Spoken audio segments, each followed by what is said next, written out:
Kiddom, and today we are going to talk about desert iguanas. And this is my friend Carlos. He is so beautiful. He actually lives here at our clinic and he lives right on my desk. So right beside me. So he's actually one of my really, really good friends and we just stare at each other a lot every day. Honestly, sometimes he's kind of distracting because he's so cute that I just pay attention to him and don't do all the work I should be doing. So I try to focus and get my work done, but look at how gorgeous he is. He is my really good friend, and so he can be very distracting sometimes with how cute he is. I have taken a few videos of him in his actual enclosure for you guys as well that I'll try to show to you guys because he's really fun. So he digs like deep tunnels in his sandy soil that we have in there. He eats crickets and he chases them down. He eats vegetables. So it's a lot of fun to kind of watch him in action. Sometimes he'll go up on his big like logs and branches that we have and then he jumps off of them and runs around.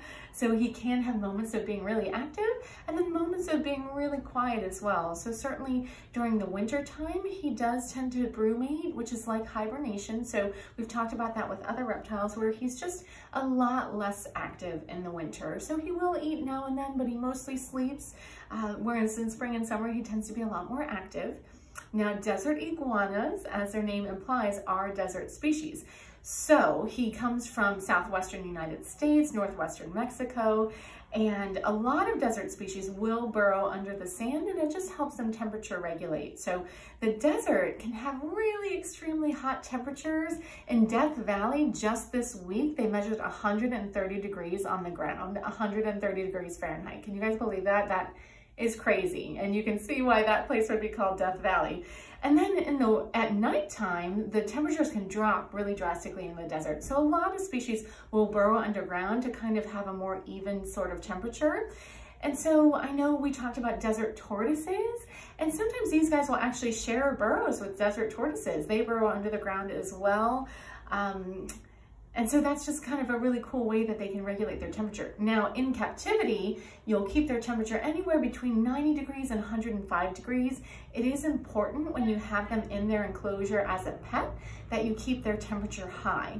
And the other thing is you would keep their humidity low. So they'd be about 15 to 30% humidity because they live in the desert. They don't need high humidity the way the ball python we talked about needs higher humidity because that animal comes from a jungle setting in a more humid environment.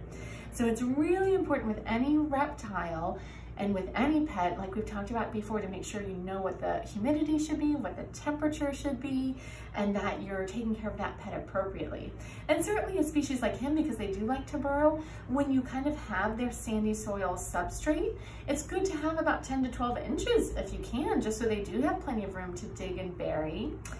And this species is mostly herbivorous, so they're mostly going to eat leafy greens, fruits, flower buds, things like that, but they will eat insects. And so certainly for him, we feed him crickets sometimes, and they're gut loaded, which we've talked about before. That means you feed the crickets themselves a really nutritious diet of vegetables before you then feed them to your reptile. So they are gut loaded, they're dusted with calcium powder to give them extra nutrients.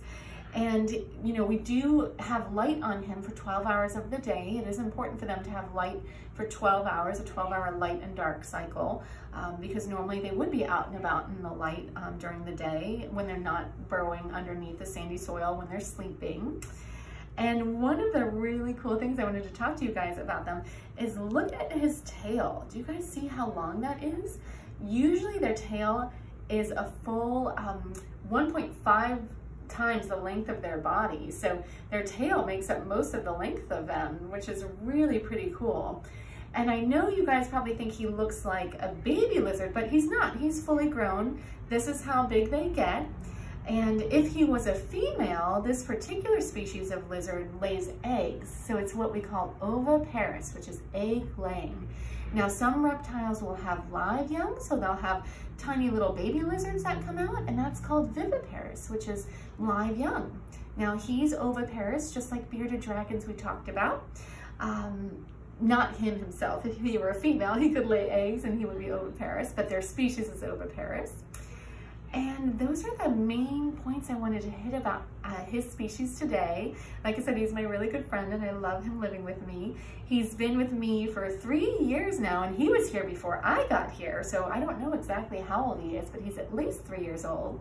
In the wild, they'll live to be about 7 years old, but in captivity, they can live even twice as long, so potentially up to 14 years old, which would be great. I hope so. I want my buddy around with me for a really long time because he's my very good friend. So I hope you guys have enjoyed learning about desert iguanas today. They are awesome. Right now he's kind of sleepy. Normally he'd be sleeping. He's very active in the morning. This is his sleepy time. So hopefully I'll get some videos of him running around and I'll share those with you guys, okay? Bye everyone.